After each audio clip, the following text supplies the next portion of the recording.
Allez, on se penche sur le Bitcoin à présent, un sujet qui déchaîne les passions, on peut le dire, d'autant que le Bitcoin vient de franchir une nouvelle étape. On est à plus de 14 000 $. On en parle tout de suite avec Xavier Fenot qui est en ligne avec nous, associé chez Interactive Trading. Bonjour Xavier.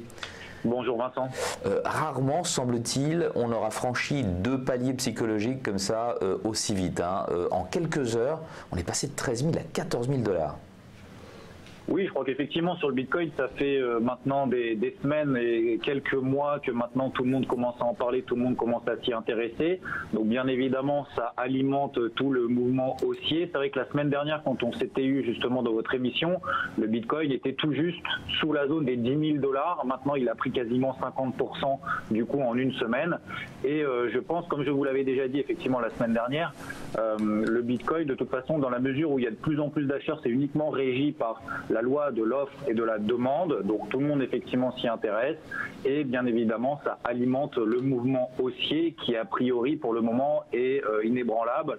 Donc quels sont après les objectifs qu'on peut se fixer sur le Bitcoin? Alors il n'y en a pas tellement, il y en a beaucoup qui évoquent la zone des 50 000 $ d'ici l'année prochaine, d'ici la fin de l'année prochaine. Ah oui, la fin de l'année prochaine quand même. Oui, la fin de l'année prochaine, tout à fait. Après, c'est vrai qu'on parle quand même beaucoup du Bitcoin, mais il se passe quand même beaucoup de choses également sur d'autres crypto-monnaies, des crypto-monnaies qui justement, elles, sont en partenariat. Alors, je vais en citer 2, puisque cette semaine, il y en a 2 qui ont particulièrement bien progressé. Une qui a été multipliée par 4, c'est IOTA, qui est en partenariat avec Microsoft. Donc, on a une explosion, donc une multiplication par 4 des cours justement de cette crypto-monnaie-là, et une autre également Lumens, qui elle est en partenariat avec IBM. Donc si vous voulez, c'est pas uniquement de la spéculation, c'est-à-dire qu'il y a des institutionnels, des vraies entreprises qui s'intéressent de manière très active à la participation au développement de ces crypto-monnaies, et ça provoque du coup effectivement une alimentation notamment de la spéculation, que ce soit d'ailleurs autour du Bitcoin, mais également sur d'autres crypto-monnaies. Entre-temps, là, depuis qu'on s'est parlé la dernière fois, il y a eu quand même cette reconnaissance, une grande première de la part du régulateur américain qui a autorisé la cotation sur le marché de Chicago de contrats à terme adossés sur le Bitcoin, et ça va commencer très bientôt là, je crois que c'est le 10. Alors, le 10 décembre. Effectivement, on a effectivement le CME qui va commencer ses cotations notamment sur les contrats futurs. Le 18 décembre, on a le CBO effectivement qui va s'y mettre.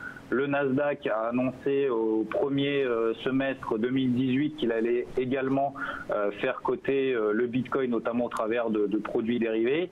Et on a également justement des banques qui vont autoriser également le trading, notamment sur ces différents types de contrats futurs, et notamment chez JP Morgan, que c'est Jamie Dimon qui a annoncé, qui est quand même anti-crypto-monnaie de manière générale, voire même qui a dit que justement que tous ceux qui étaient détenteurs... C'était une fraude, non? Il n'a pas dit que c'était une fraude? Ouais.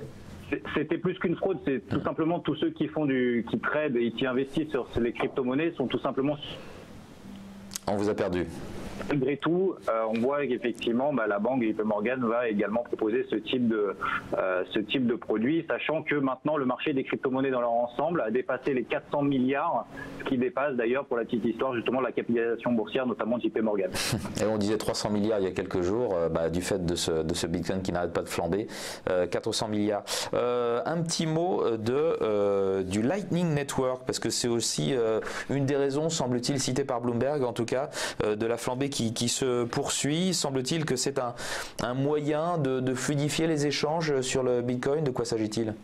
Exactement, c'est de trouver un système un petit peu technique, alors sans forcément rentrer les détails, mais disons que à peu près sur le Bitcoin, il y a tellement de transactions qu'il y a environ 50 000 transactions qui sont toujours en attente d'être validées. Et en fait, si vous voulez, ces transactions-là sont validées par des mineurs qui, eux, valident les transactions qui leur rapportent le plus en termes de fees. Donc du coup, toutes les petites transactions ne sont pas forcément validées dans les 10 minutes ou dans l'heure qui va suivre votre transaction, mais peut-être va mettre plusieurs jours à être validée. Et du coup, on essaye de trouver un système. Ce système-là permettrait de sortir un petit peu de la blockchain avec une autorisation préalable, notamment des personnes qui réalisent ces transactions, et pour pouvoir ensuite tout simplement updater la blockchain, ce qui permettrait du coup de fluidifier, comme vous l'avez dit, les transactions, puisque bien évidemment, encore une fois, de plus en plus de personnes réalisent de transactions. Il y a plusieurs centaines de transactions à la seconde. Il n'y en a que 10 au maximum qui sont validées chaque seconde. Donc du coup, ça crée effectivement un goulot d'étranglement, notamment comme on l'a eu la semaine dernière. Quand on parle de transactions, c'est les échanges sur le Bitcoin et puis les paiements aussi en Bitcoin. Les échanges, s'il faut plusieurs jours pour valider un ordre d'achat ou de vente, les choses peuvent changer très vite. Hein. On peut se faire piéger. Exactement, c'est tout à fait l'objectif, c'est que justement cette technologie-là, Lightning Network, permettrait justement de valider les petites transactions de manière quasiment instantanée, et ce qui permettrait du coup de développer et de démocratiser un petit peu, d'un point de vue technique, les micro-paiements pour les sociétés par exemple, ou pour le commerçant qui accepterait d'être payé en Bitcoin, qui permettrait justement de valider quasiment instantanément les transactions, alors que maintenant c'est quand même relativement aléatoire, encore une fois en fonction du prix que l'on paye pour réaliser ces transactions. Donc gain de temps, plus de précision et puis un processus beaucoup moins énergivore, hein, parce que j'ai lu quelque part que valider une transaction sur le Bitcoin, ça représente la consommation en électricité d'un ménage américain sur une semaine. C'est possible ça ?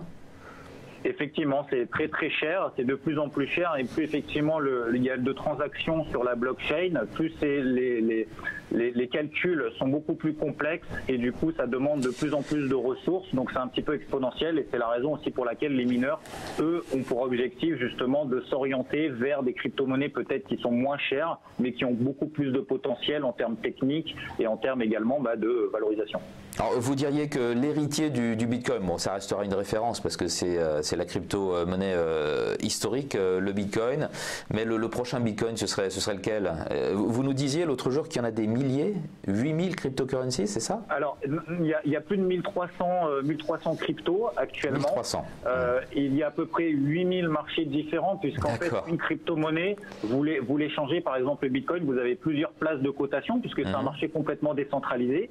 Vous pouvez trader le Bitcoin sur différentes places de cotation, et en fonction de ces différentes places de cotation, vous avez une offre et une demande qui est différente. D'accord. Vous avez également des systèmes d'arbitrage. Donc sur le Bitcoin, par exemple, vous avez une dizaine de marchés, voire même plus, sur lesquels vous pouvez échanger votre Bitcoin, mais en fonction effectivement de ces places de marché, de cette offre de la demande individualisée par marché, vous avez effectivement plus de 8000 marchés.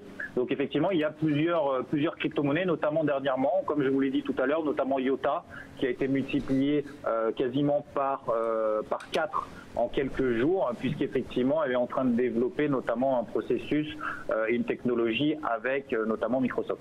Ouais, c'est vraiment ce qui porte ce IOTA. Merci beaucoup Xavier Fenot d'avoir été avec nous pour nous parler non seulement du Bitcoin à ses niveaux records, plus de 14 000 $, mais aussi de toutes les crypto-monnaies dont on va certainement parler dans les mois qui viennent. Xavier Fenot, associé chez Interactive Trading.